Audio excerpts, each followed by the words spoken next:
Handicapper Steve here, handicapping the racing from York Racecourse here on Thursday. It is the 18th of May, 2023. Gonna look at the stakes races on the program from York, but before I get on to that, remember to please follow me on Twitter at Horse Racing Hit 5 for more selections for race courses around the world. And remember to go check out my Preakness preview of Saturday, also my lock-in preview from Newbury. Just in general, join me for my Pimlico previews this weekend because it's some good racing. But, today's card from York is a very good card. You have the Dante, which is like the elite of the Derby prep races in the UK. I think it's the equivalent of like our Florida Derby here in America. But we're going to look at that, the Middleton and the Westow. So let's get to it right now, starting off with we're going to look at races 2, 4, and 5. Starting off with the second race, the 225, which is the Group 2 Middleton Stakes. It's a Group 2 event for Class 1 horses, going for a $186,000 purse. Race for 4-year-olds and upwards, fillies and mares only. 8 horses are contesting 2,000 meters or a mile and a quarter on the turf course. I'm going to take the number 3 horse here, Free Wind, as a top selection. 361 for me in your TriCash trifecta. 361 TriCash trifecta. Top selection of 3 horse Free Wind. 5-year-old mare by Galileo. Jonathan and trains. Frankie Dettori gets the mount. The horse's most recent outing came in the Group 2 Lancashire Oaks at Haydock, 1.5 miles on the 2nd of July, and the horse won by 3.5 lengths that day, and she basically won in a stroll. She quickened up nicely. She stalked. She got the lead. Nothing bad about that race. She only ran once in 2022, but she made sure it was a memorable performance. Best race of her life. Come back here to 1.25 miles. Not the world's toughest race. I think she could get the trip to win. 2 back over her staying trip on the 9th of September of 2021 at Doncaster. Mile 13/16 in the Group 2 Park Hill Stakes. She won by 7 lengths that day, and again, she stalked all the way around the race course. She quickened up nicely, and she went away with it. The margin was high because, a lot of horses weren't staying the trip, but there was nothing bad about that race. And then the Group 3 Prix Menerive at Deauville in the summer of 2021, over the 1.5 miles, went by 1.5 lengths. Again, from a tracking trip, she stayed the trip well. Her most recent defeat came in a listed stakes in Newmarket during the summer of 2021, over the 1.5 miles. She finished second by 3/4 length, and she was on the drive, not really getting a good clear trip, which probably cost her. She's only lost twice, once then and once on quite a few starts before that. But other than that, she's been pretty perfect. She won before the novice race at Doncaster and broke the maiden at Goodwood, going away by 9 lengths. So, coming here 3-2, I'm going to take her. The 6-horse Sea Silk Road wouldn't surprise me for William Buick if this horse gets the job done. Hasn't won since listed race at Goodwood last May, where he won going away. Came back to run a decent place in the Ribblesdale, and then kind of lost to form in the Prix de la Noëtte at Deauville. Refreshing here. A lesser quality spot. She could win. I would use her in the play spot, but Free Win is your likeliest winner. But to recap my selection for the 225, the second race from York, it's the Group 2 Middleton Stakes. Let's take the 3-horse Free Win. Give kudos to the 6-horse Sea Silk Road. 361 TriCash trifecta. 3-6 in your multi-race. The fourth race we're heading over to now, the feature 335. It's the Group 2 Dante Stakes. It's a Group 2 event for Class 1 horses, going for a $230,500 purse. Race for 3-year-olds here. A dozen horses are going 2,000 meters or a mile and a quarter on the turf course. My top selection in the Dante, I'm going to take the 6-horse Flying Honors. I'm going to go 652 in your TriCash trifecta. 652 TriCash trifecta. Top selection 6-horse Flying Honors. 3-year-old colt by See the Stars. Godolphin Doe and Charlie Appleby trains. William Buick gets the mount. The horse hasn't been seen since the 8th of October. That came at Newmarket over the 1.25 miles in the Group 3 Zetland Stakes. And he won by 1/2 length that day. And he stalked. He had the turn of foot. And he went away with it. A very good race. He jumped up a lot that day. Should get good ground, which he should like. A longer trip, which he should like.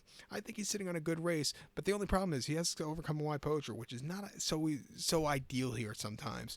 He's breaking from barrier number 10 of 12, which, like I said, he's going to have to overcome it, but I think he has some forwardly pace to do that. 2 back in the Group 2 Royal Lodge Stakes at Newmarket, 1 mile on the 24th of September. He finished third by 1/2 length that day.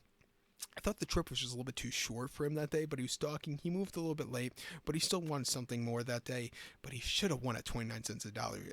Keep in mind, he's been favored in every single of his starts. 91 cents to the dollar in the Zetland, 29 cents to the dollar in the Royal Lodge. Before then, that listed stakes Salisbury, 36 cents to the dollar, 40 cents to the dollar in a Sandown novice race. And on debut at Newmarket during the July Cup meeting, he went off at even money. So he's been very overbet at times. That Salisbury race in that listed stakes, he won by 5.5 lengths and put on a show that day. He ran at like a 36 cents to the dollar horse should run.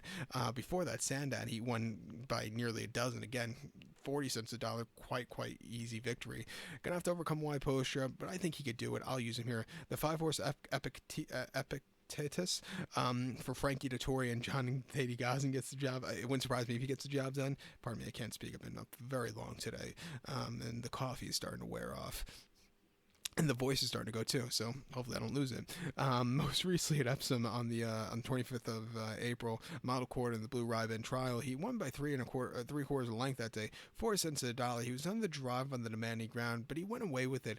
A little bit quicker ground should suit him well. He also gets a good poster, which he should improve off of that last race with the better poster on the faster ground. He saw a sludge before that in the Futurity Trophy at Doncaster over the mile in late October. He finished second by 3.25 lengths that day.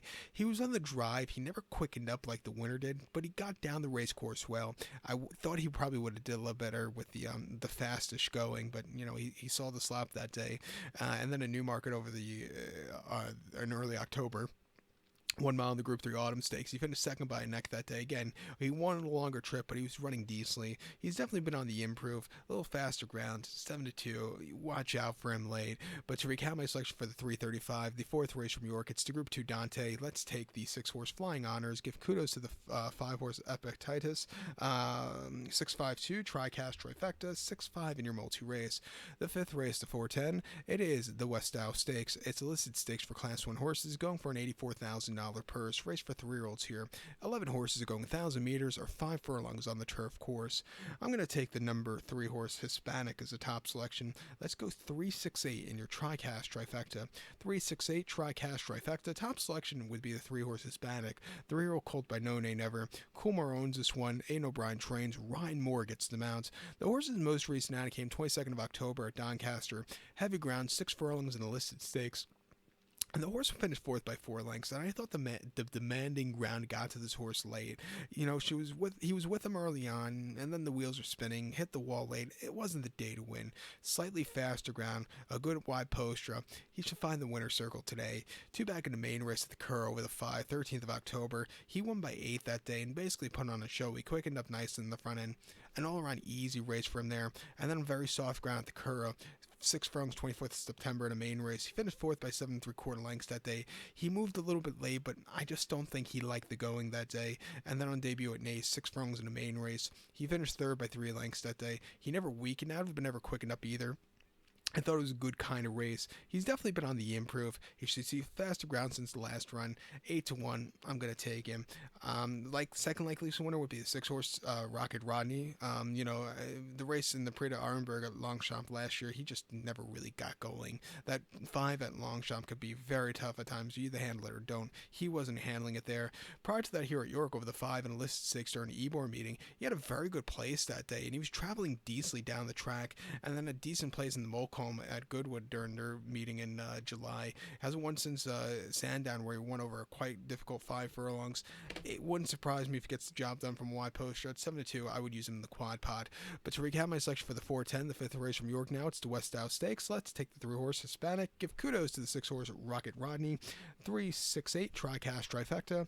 3-6 in your multi-race. So good luck to all. Remember to go check out my Pimlico special Preakness and Lock-In preview here on YouTube. And follow me on Twitter at Horse Racing Kid 5 for more selections for race courses around the world. Good luck, everybody.